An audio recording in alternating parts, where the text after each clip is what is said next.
여러분에게 한번 물어보고 싶습니다. 여러분은 봄, 여름, 가을, 겨울 중에 어떤 계절을 제일 좋아하세요? 가을? 우리의 그 인생의 계절도 봄, 여름, 가을, 겨울이 있습니다. 혹시 인생의 계절에는 어떤 때가 제일 좋을 것 같아요? 각자마다 봄을 좋아하는 분이 있고 또 가을 좋아하는 분도 있는데 사실은 여름을 좋아하는 분들은 많이 별로 없을 수도 있어요. 근데 우리 인생에서 가장 여름 같은 시간들을 우리는 그리워하고 좋아하지만 여러분 한번 우리의 그 젊었던 여름 시절들을 생각해보면 참 일도 많고 또 힘들었던 이런 과정도 보내기도 합니다. 어제 우리가 교인들과 함께 가을 단풍 구경을 다녀왔습니다. 그런 생각이 들었습니다. 물론 봄을 좋아하고 또 봄꽃도 아름답죠. 또 봄의 그 아름다운 그 정말 희망으로 가득 찬 어린 시절들 생각해보면 많은 추억이 떠오르기도 합니다. 그 시절 돌아갔으면 좋겠다. 이런 바람들도 있지만 그래 여러분 생각을 해보면 가을의 그 성숙함을 봄이 따라오기가 쉽지 않아요. 그럼 우리가 계절적으로 물론 봄도 아름답겠지만 가을의 그 깊이는 봄이 비교할 수가 없는 것입니다. 오늘 우리의 인생에 많은 분들이 지금 물론 봄 시절에 해당하는 분도 계시지만 또 여름도 계시고 또 지금 가을에서 가을도 초가을이 있고 이제 겨울로 들어가시는 분들이 있는데 제일 중요한 것은 오늘 현재입니다. 오늘 현재 우리의 그 인생길에서 하나님 안에서 믿음으로 지금의 이 시절들을 때로는 봄이든 아니면 가을에 이런 계절을 보내고 있든 하나님 앞에서 믿음 안에서 아름다운 신앙의 꽃을 피우며 살아가는 복된 인생이 되시기를 주의 이름으로 축복합니다. 스트레스를 좋아하는 사람은 없어요. 그래 여러분 우리 단풍이 정말 맑고 투명하게 보이는 그 이유는 사실은 그 나무가 스트레스를 받아서 그런 겁니다. 좀 스트레스를 받을수록 나무는 더 색깔이 명료해지고 아름다운 이런 색깔을 띠는 것처럼 오늘 우리들의 인생길에 그 부딪히는 많은 스트레스가 때로는 우리를 힘들게도 지치게도 할 수 있지만 우리 하나님 안에서 우리에게 주신 그 복을 따라 우리에게 어느 날 갑자기 겨울이 불어닥쳐서 정말 모든 나뭇잎들이 때로는 추풍 낙엽처럼 떨어지는 그 순간이 오기 전에 우리의 이 계절들을 아름답게 꽃피워 나아갈 수 있는 우리 모든 성도들이 다 되시기를 주님의 이름으로 축원합니다. 한 가지 질문해 보겠어요. 우리가 구약의 그 하나님이 주신 율법이 계명이 613가지라고 해요. 그 중에 제일 첫 번째 하나님이 명하신 계명이 뭘까요? 제일 첫 번째 613가지 중에 제일 첫 번째 중요하겠잖아요? 아까보다는 상을 드려줄 거예요. 생육하고 번성하여 땅에 충만하라. 여러분 그거는 계명인데 다른 말로 보면 그건 축복이거든요. 우리는 계명 그러면 굉장히 불편하게 여깁니다. 우리를 왠지 자꾸 이렇게 뭘 못하게 막고 하지 말라. 때로는 너 그렇게 하면 너 혼나. 어떤 이런 그런 마음으로 우리가 율법 계명을 생각하지만 율법의 첫 번째는 생육하고 번성하여 땅에 충만하라고 하는 하나님이 우리 인간에게 주신 이런 축복. 여러분 계명은 축복인 줄로 믿습니다. 우리가 그래서 하나님 말씀대로 살면 하나님은 우리에게 가장 좋은 것으로 인도하시는 그런 원리를 그 말씀에 담아서 지키도록 개인만이 아니라 하나님을 따르는 모든 사람들이 다 지켜 살아갈 때 그 개인의 행복만이 아니라 그 공동체 전체가 행복한 그런 세상으로 하나님 만드시기 위해서 그래서 계명을 주신 거예요. 그러니까 말씀대로 살면 그렇게 사는 개인도 복이 있지만 여러분 그런 사람들이 모여 사는 가정, 공동체, 교회, 나라, 세상이 된다고 한다면 얼마나 세상이 살만한 세상이 되겠습니까? 하나님의 말씀은 절대 우리를 어떤 구속을 가지고 못하게 그렇게 만드는 그런 엄격하시고 까다로운 조건의 하나님이 아니라 우리에게 복을 주시고 생육하고 번성하여 땅에 충만하라는 그 말씀을 명령만 주신 것이 아니라 그렇게 될 수 있도록, 그렇게 살아갈 수 있도록 모든 조건과 형편 처지를 만들어 주시는 우리 좋으신 아버지와 함께 이 가을 계절을 정말 주님과 함께 믿음으로 날마다 승리하며 살아가시는 우리 모두가 되시기를 주의 이름으로 축복합니다. 하나님이 그렇게 세상을 아름답게 만드셨고 정말 그 복된 세상으로 만드셨지만 그러나 그 세상 결국 사람의 문제였어요. 사람이 죄를 지음으로 그 하나님 만들어 놓은 그 세상 완전히 타락하고 이제 더 이상 이 죄악이 온 세상에 가득 차서 더 이상 살아갈 수 없는 그런 세상이 되었을 때 하나님은 에녹에게 무드셀라를 낳았던 그 시절부터 약 1000여 년의 그 시간을 통해 경고하시고 사람들이 돌아오기를 기다리셨습니다. 마침내 노아 방주 120년 짓는 과정을 통해 노아의 인생을 통해 말씀하셨고 마지막 7일째는 이제 문이 닫히는 그 최종 선언을 하심으로 이제 사람들에게 끊임없이 경고하셨지만 결국 사람들은 돌아오지 않고 하나님의 심판의 대상이 됩니다.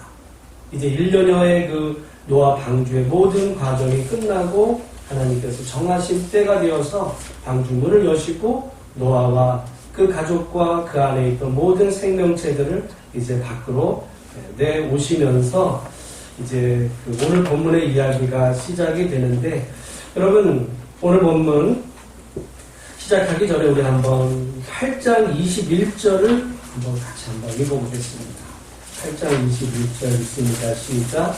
여호와께서 그 긍휼을 받으시고 그 긍휼에 이르시되 내가 다시는 사람으로 말미암아 땅을 너희에게 하리니 이는 사람의 마음이 계획하는 바가 어려서부터 하리라. 내가 전에 행한 것 같이 모든 생물을 다시 하지 아니하리니. 여러분 이 말씀은 지금 노아 방주 사건이 일어나기 전이에요? 후예요? 후죠. 그러니까 노아 방주 일어나기 전에 사람들이 악했기 때문에 심판을 하셨어요.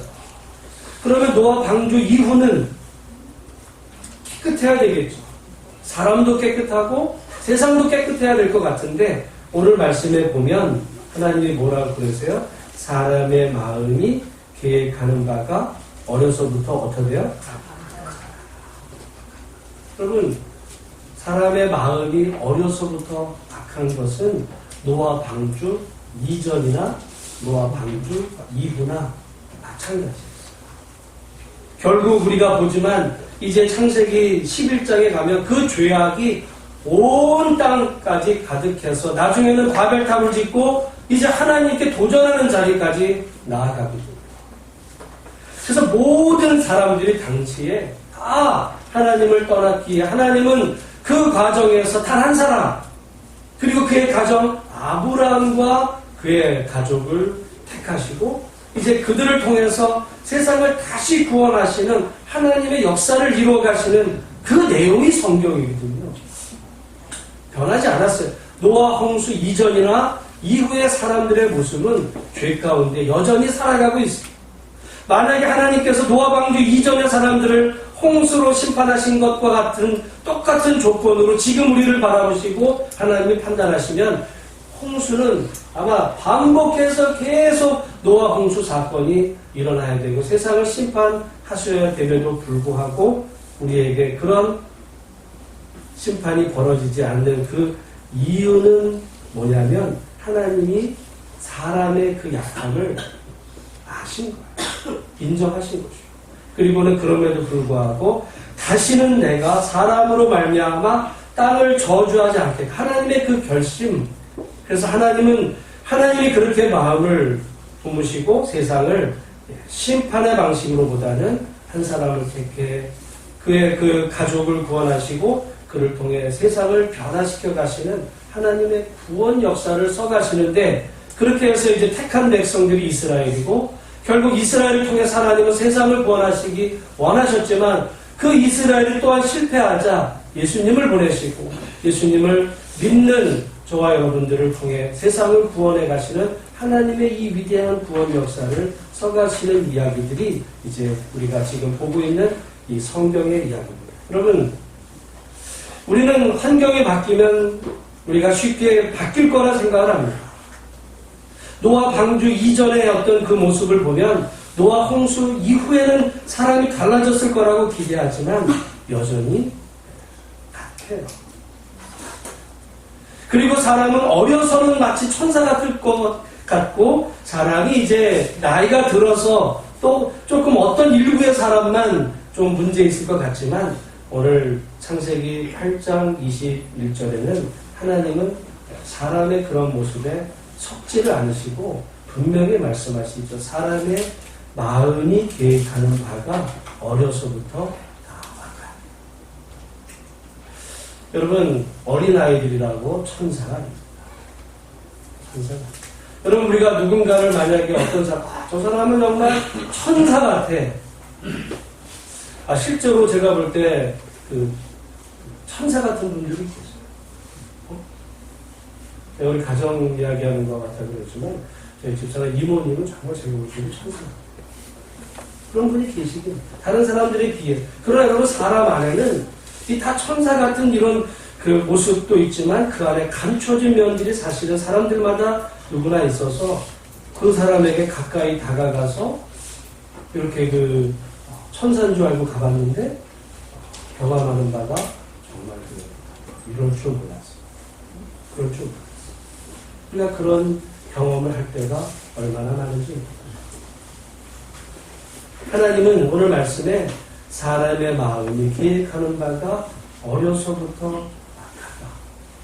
만약에 그 악함 때문에 세상을 심판하신다면 여러분, 세상은, 그리고 사람은 살아남을 사람이 없지만, 그럼에도 불구하고 이 세상이 이렇게 유지되는 그 이유는 하나님의 사랑이, 하나님의 그 용서가 우리를 뒤엎고 있기 때문에, 덮고 있기 때문에 그렇습니다. 오늘 우리가 그런 하나님을 믿는다고 한다면, 여러분, 우리가 누군가에게 다가갔을 때 사실은 그 사람에게 상처받을 때가 많아요. 또 환경이 바뀌면 사람이 쉽게 바뀔 것도 같지만 환경이 바뀐다 해서 사람은 안 바뀝니다. 우리가 때로는 결심을 하죠. 벌써 2019년도도 10월 10달이 지났어요. 이제 2달 잘 정리해서 2020년도에는 내가 정말 변화되겠다.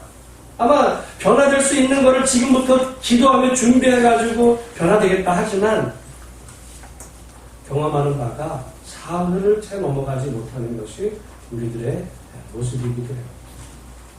그러니까 우리는 늘 실수할 수도 있고 또한 계획한 대로 잘 안 될 수도 있지만, 그럼에도 불구하고 오늘 우리가 이 땅을 살아가는 그 모든 것이 하나님의 사랑 때문이라고 한다면, 우리가 다른 것보다 결심해야 될 것은 우리가 하나님을 닮아서 사랑하는 사람, 사랑을 실천하는 사람, 어떤 그 허물을 덮어줄 수 있는, 허물을 들추어서 내서 말이죠. 그거를 말하기 시작하고 비난하고 정죄하는 이런 삶이 아니라 허물을 덮어줄 수 있는, 상대방의 그 약함을 또한 보듬어 줄 수 있는 그런 사람. 그래서 여러분, 우리가 살아가는 이 세상이 조금은 더 사람 살만한 세상으로 만들어가는 우리 모든 복된 성도들이 다 되시기를 주님의 이름으로 축원합니다. 그런 사람이 하나님을 닮아가는 사람. 만약에 하나님이 하나하나 여러분 어떤 그 꼬투리를 잡아서 이게 문제고 저게 문제고 따지기 시작하고 그거에 대해서 매를 들고 채찍을 들면요, 여러분, 이미 오늘 우리는 여기 있지도 못해요. 이미 다 심판의 대상이 됐음에도 오늘 우리를, 지난 한 주간 여러분 생각해보세요. 하나님의 말씀의 기준에서 여러분이 100% 완벽하게 살았습니까? 만약에 노아 시대 사람들이 심판하는 그 동일한 기준으로 오늘 우리를 만약에 그렇게 여기시고, 여러 가지 우리가 때로는 물로 심판이 아니라 요즘은 교통사고도 얼마나 많아요. 그런 여러 가지 방식으로 우리를 처리하셨다고 한다면 우리는 아무도 살 수 없음에도 하나님이 우리를 사랑으로 지켜주신 하나님. 그래서 여러분 성경에서 우리가 만나는 하나님은 좋으신 하나님이시고 사랑의 하나님이신 줄로 믿습니다. 그리고 하나님은 처음 인간에게 말씀하신 것이 생육하고 번성하여 땅에 충만하라. 그것을 꼭 자식을 많이 낳고 뭐 결혼해서 꼭 이런 의미라기보다는 여러분 생육하고 잘 자라야 되잖아요.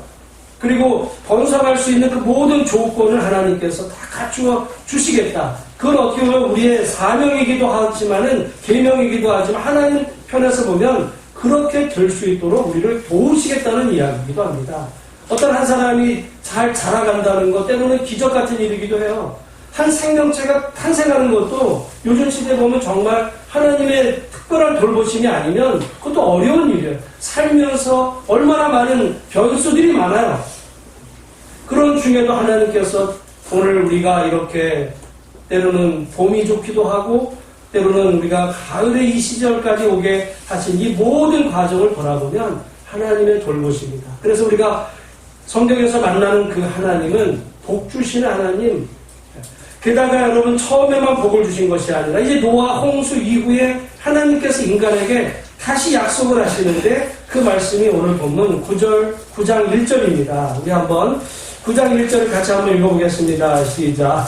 하나님이 노아와 그 아들들에게 복을 주시며 그들에게 이르시되 생육하고 번성하여 땅에 충만하라. 다시 말씀드리지만 생육하고 번성하여 땅에 충만하라는 말씀은 그 하나님이 명하신 계명이기도 하지만 1절 상반절에 보니까 하나님이 인간에게 주신 복의 내용이기도 해요.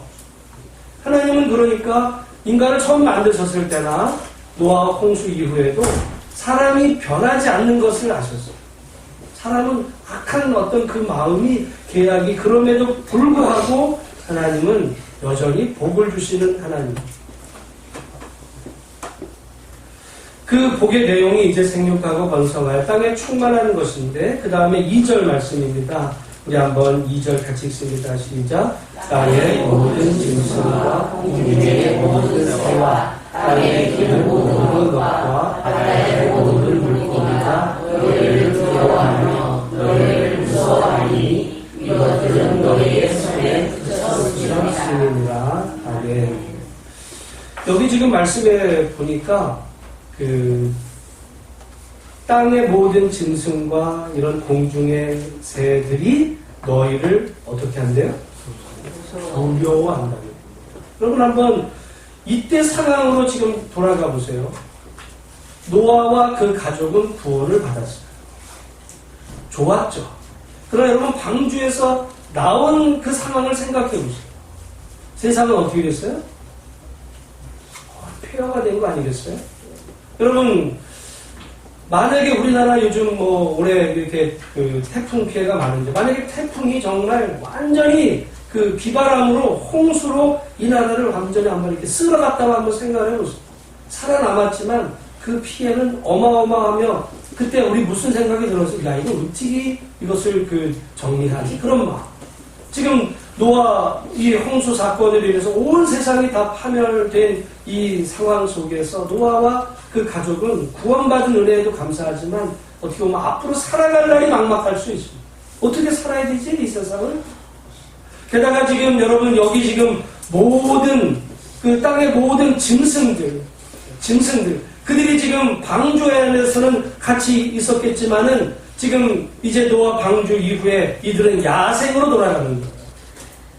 야생.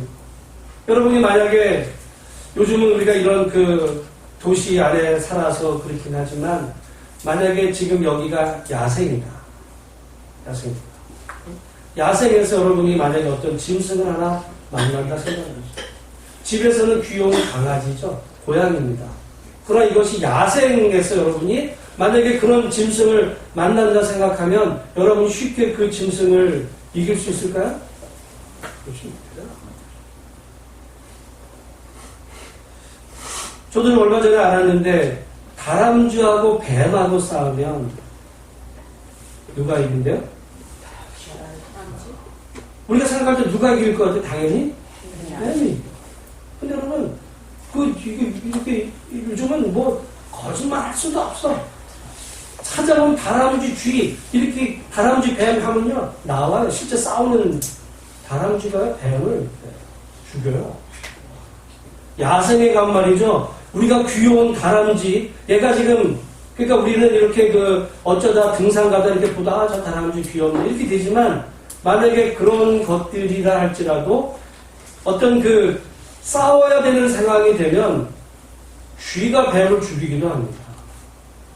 야생은 그렇게 험난하고 생존을 위해서 지금 그 모든, 어떻게 보면 이거 지금 야생에 있는 이 모든 것들은 먹을 거리이기 이전에 우리 3절을 먼저 생각해요. 모든 산동물은 너희의 먹을 것이 될지라, 먹을 것이 되겠지만 걔네들은 순순히 나 잡아 먹으세요. 그러는 짐승이 있겠습니까? 오늘 우리는 뭐 고기를 먹어도 되냐 안 되냐 할 때 고기는 뭐 마트 가서 돈 주고 사면 되는 이런 고기겠지만은, 그러나 이 노아의 입장에서 보면 이 먹을 동물은 싸워야 됩니다.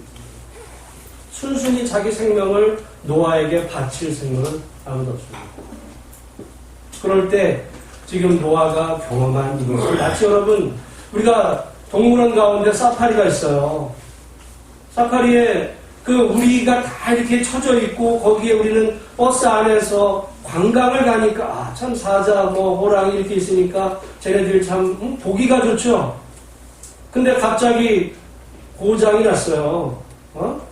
고장이 나가지고 사파리 문이 열리고 여러분이 차가 그 안에 멈춰서 있는 상황을 그 주변에 다 사자, 호랑이 막 이런 것들이 있다면 여러분, 지옥이 따로 없는 거죠. 그 순간 관광이 아니라 여러분은 지옥을 지금 들어오신 겁니다. 그런 생각을, 노아, 그의 가족, 지금 방주에서 나왔을 때 지금 상황은 정말 모든 사방 천지들이 다 두려움의 대상이 됐을 때 그때 하나님이 하시는 말씀입니다. 여러분, 생육하고 번성의 땅이 충만할 수 있어요? 지금 이 짐승의 밥이 될 수밖에 없는 이런 상황 가운데서 하나님은 복을 주시면서 생육하고 번성의 땅이 충만할, 이 얘기는 내가 이 모든 것들로부터 너희를 지켜주겠다라고 하신 말씀이면서 오늘 이 2절에 보면 지금 네가 두려워하는 그것들을 두려워하지 마라. 무서워하지 마라. 이것들은 너희의 손에 붙였음이니라. 여러분, 이 말씀이 저는 만약에 노아 입장이 되면 이 말씀이 얼마나 위로의 말씀이 되는지, 여러분, 우리가 살아가는 이 세상, 만약에 여러분이 어떤 이런 같은 상황에서가 아니라 우리가 때로는 장성해서 누군가가 어떤 치열한 생존 경쟁에 이런 직업이라든지 어떤 가게를 운영한다든지 어떤 도전을 하는 그런 상황이 생기면 모든 이런 상황 가운데서 내가 어떻게 생존해야 되는가, 이런 걱정, 근심이 가득 차 들어올 수밖에 없습니다. 여러분, 요즘 기업이나 또는 개인 가게들도 잘 안 돼요. 누군가 요즘 만에 그래서 이제 회사를 그만두고 개인 사업을 합니다. 예전에 미생이라는 드라마 가운데 회사 안이 전쟁이라면 어떻게 보면 그 안에서 살아남는 게 전쟁 같죠? 밖은 뭐래요? 밖은 지옥입니다. 회사 안에서 지금 승진하고 어떤 이런 관계가 지금 전쟁터 같아 보이지만 밖은 지금 지옥이다라고 할 만큼 살아남기가 정말 어려운 이 시대를 살아가는 가운데 지금 노아와 그 가족이 방주에서 나온 순간 어떻게 보면 다른 표현으로 보면 그건 지금 지옥을 경험하는 거예요. 뭘 먹고 살지? 먹을게요, 여러분. 그게 내가 이제 여기 모든 거를 내가 소고기도 먹을 수 있고 짐승 먹을 수 있다. 사람들이 이 본문의 말씀을 우리가 이제 고기도 먹어도 돼. 다시 말씀드리지만 누가 먹혀줍니까? 짐승은 어쩌면 사람을 잡아먹으려고 그럴 거예요. 그런 상황 가운데서 하나님께서 지금 말씀하시는 거죠. 두려워요. 오늘 예배드리는 우리에게도 하나님께서 하시는 말씀이라고 봅니다. 오늘 우리가 살아가는 상황 가운데 여러 가지 이런저런 것들을 생각해 보면 우리의 두려움의 대상이 있잖아요. 두려움. 우리 마음속에 두려움이 찾아올 수 있어요. 그때 하나님 말씀하시는 거죠. 두려워하지 마라. 무서워하지 마라. 대신 그 말씀의 반대는 우리가, 여러분, 사람은 뭔가 어떤 대상을 두려워할 수밖에 없어요. 그러나 하나님, 지금 너희에게 복을 주시겠다고 말씀하시고 생육하고 번성할 땅에 충만하라고 말씀하신 그 하나님을 우리가 온전히 두려워하게 될 때 우리가 경험하는 어떻게 보면 우리가 어찌 보면 두려워할 수밖에 없는 그 대상을 두려워하지 않게 되지만 정작 하나님을 두려워하지 않는다면 우리가 경험하는 세상의 모든 것들은 다 우리의 두려움의 대상으로 돌변할 수밖에 없는 이 현실을 우리가 산다는 거죠. 그런 의미에서 오늘 예배드린 우리 모든 한 분 한 분들이 오직 하나님만을 두려워할 수 있는, 하나님을 두려워할 수 있는 믿음이 우리 가운데 있어지시기를 주님의 이름으로 축원합니다. 아멘. 우리가 하나님을 두려워할 때 하나님이 다른 모든 대상들을 두려워하지. 오히려 그것들이 두려움의 대상이 아니라 먹을거리가 되게 해주시는데 우리 한번 그 3절 말씀 3절 같이 한번 읽겠습니다. 시작. 모든 사람 문물은 너희의 먹을 것이 될지라 채소와 같이 내가 이것을 다 너희에게 주노라. 아멘. 여러분 그 동물이 사람의 먹을거리가 될 수 있었던 것은 하나님이 사람 편이 되어주셔서 지켜주셔서 그런 것이지 만약에 여러분 하나님의 보호막이 걷어지면 이 모든 동물들은 아마 사람을 먹으려 할 겁니다.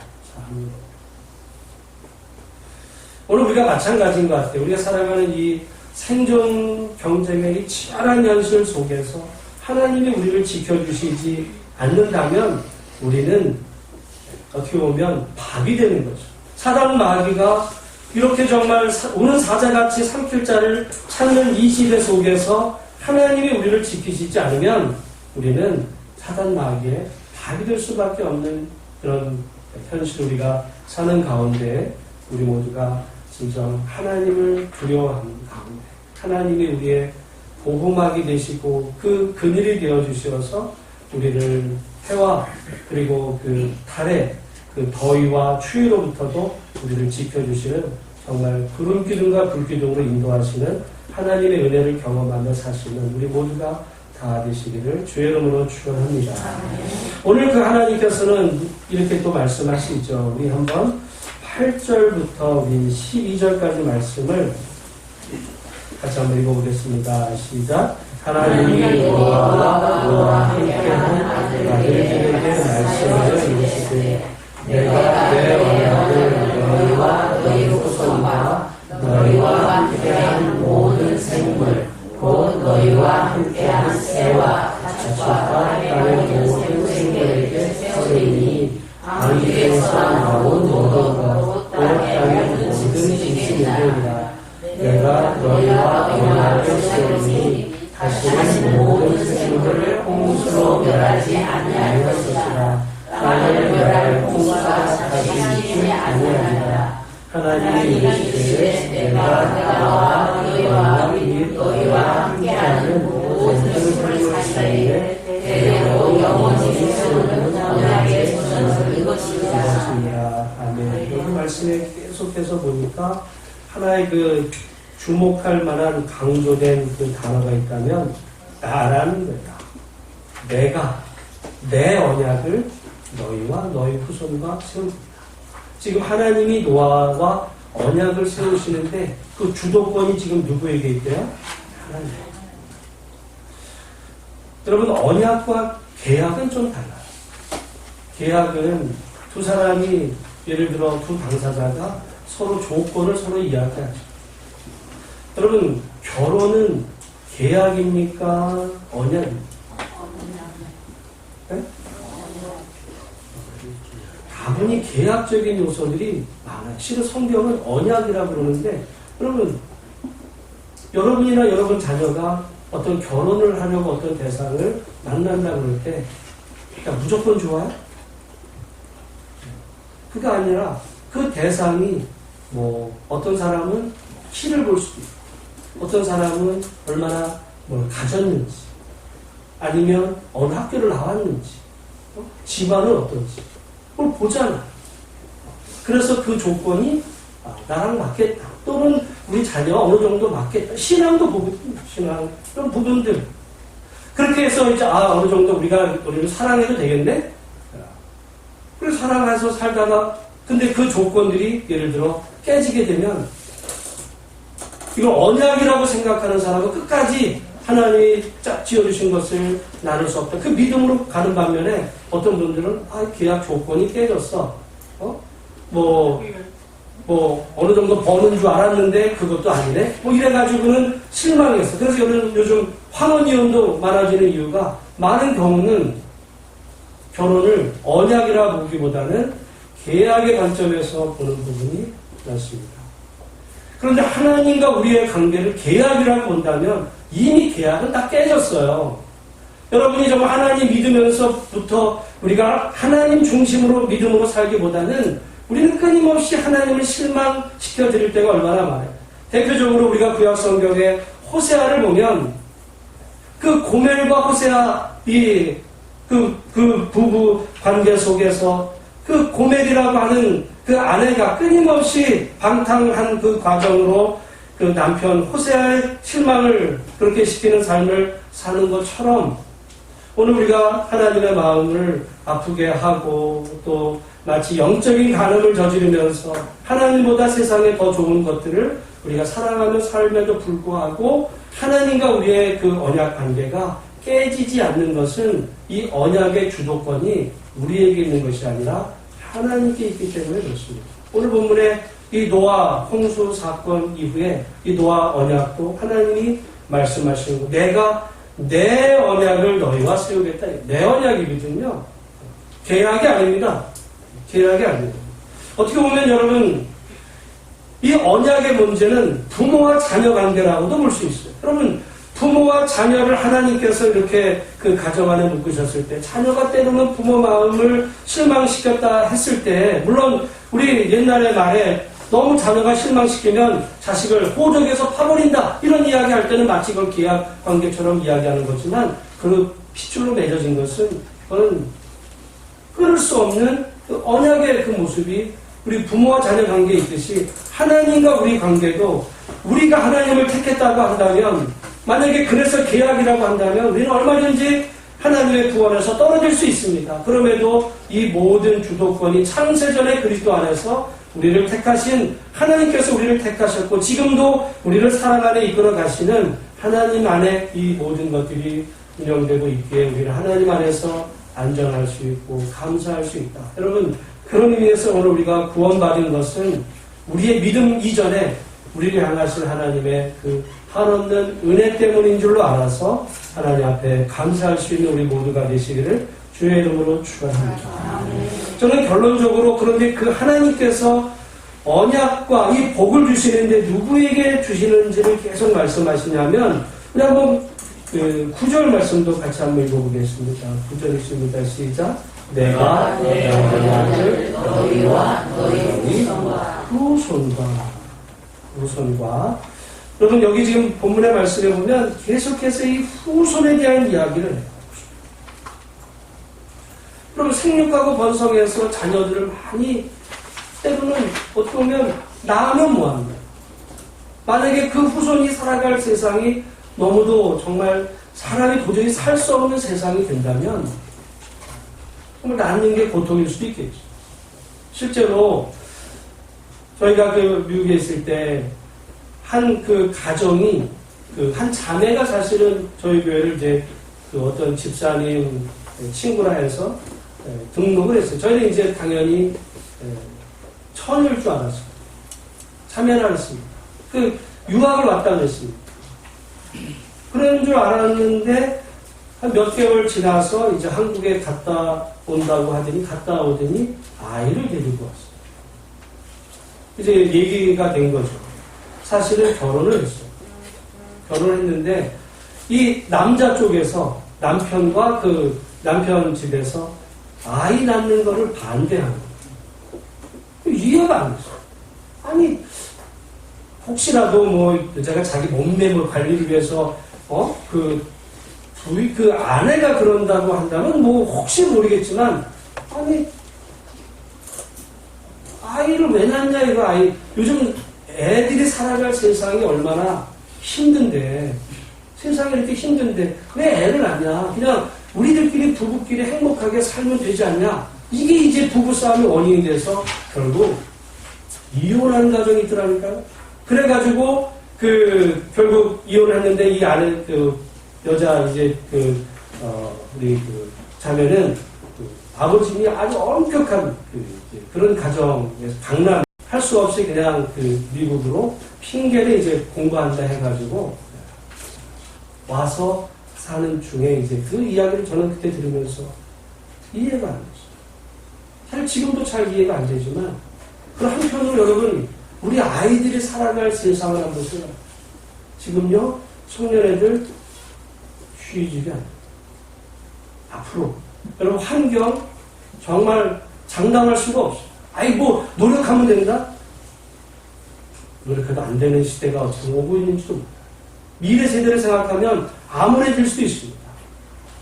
그러다 보니까 요즘 부모 찬스, 엄마 찬스 이래가지고 내 자식에 뭔가 또 특별한 기회를 주려고, 그러다 보니까 돈 있는 애들은 어려서부터 요즘 영어 유치원, 얼마 전에 지난 주간에 보다 보니까 지금 서울에 보니까 영어 유치원 한 달에 220몇만 원인가?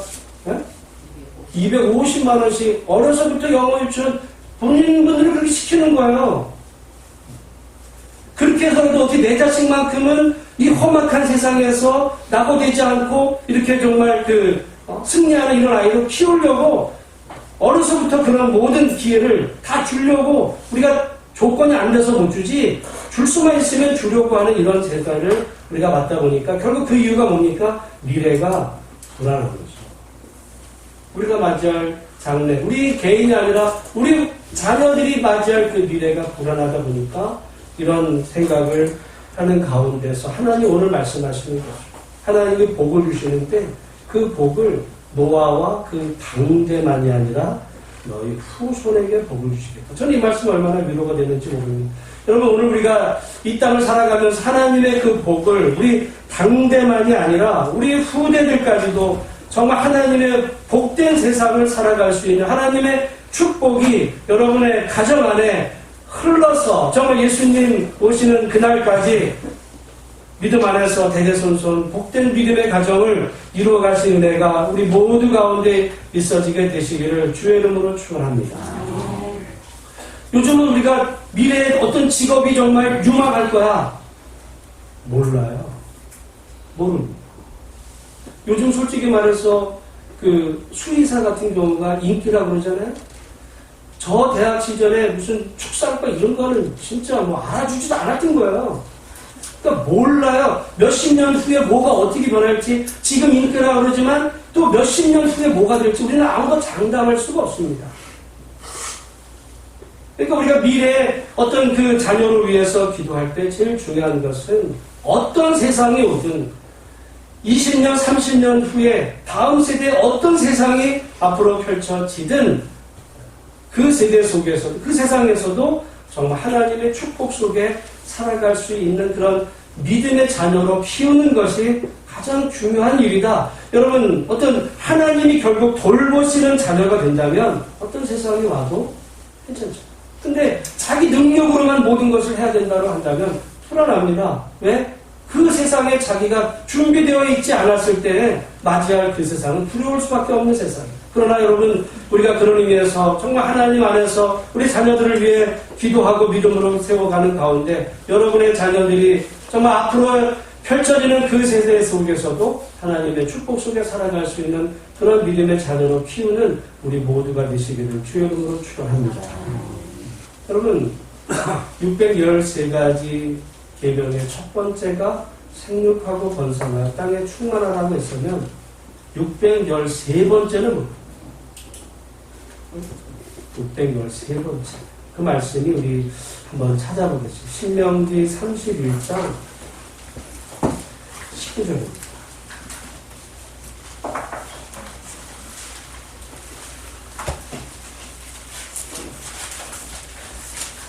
신명기 31장 19절 말씀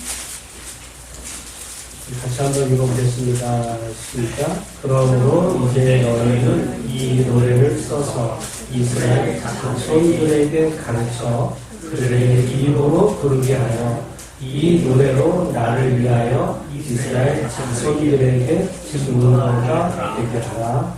이 모든 율법의 이 내용들을 노래를 써서 노래로 만들래. 왜 노래로 하겠어요? 아이들이 가장 잘 받아들일 수 있는 그런 방편으로. 어찌 보면 오늘날로 말하면 뭐 어떤 시청각 교재라고도 볼 수 있고 여러 가지 어쨌든 자녀들이 그것을 말씀을 잘 이어받을 수 있는, 잘 새길 수 있는 그런 노래를 써서 누구에게 가르치래요? 자손들에게.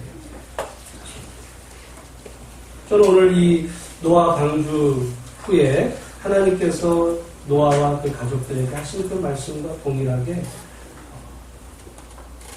613가지의 마지막은 결국 우리의 자녀들을 믿음 안에서 잘 가르치는 그 일이, 여러분 그것이 율법이에요. 여러분 율법이기 이전에 다시 말씀드리지만 율법 자체가 축복이라는 거예요. 여러분의 자녀가 지금 다 그렇게 우리 어르신들 가운데는 바랄 때 여러분 대대손손 그 아이들이 믿음 안에서 잘 자라기를 다 기대하시잖아요. 그렇게 하라는 거예요. 여러분 그게 명령 이전에 여러분 얼마나 그게 복이 돼. 우리 아이들이 정말 믿음 안에서 자녀들을 이렇게 자라는 그런 가정, 자녀들. 그래서 미래 어떤 세대가 어떤 세상이 펼쳐지든 바로 그 세상 속에서 정말 하나님이 복을 주셔서 잘 살아갈 수 있는 지혜로운 믿음의 아이들로 키워가는 우리 예수만교회가 되기를 주님의 이름으로 축원합니다.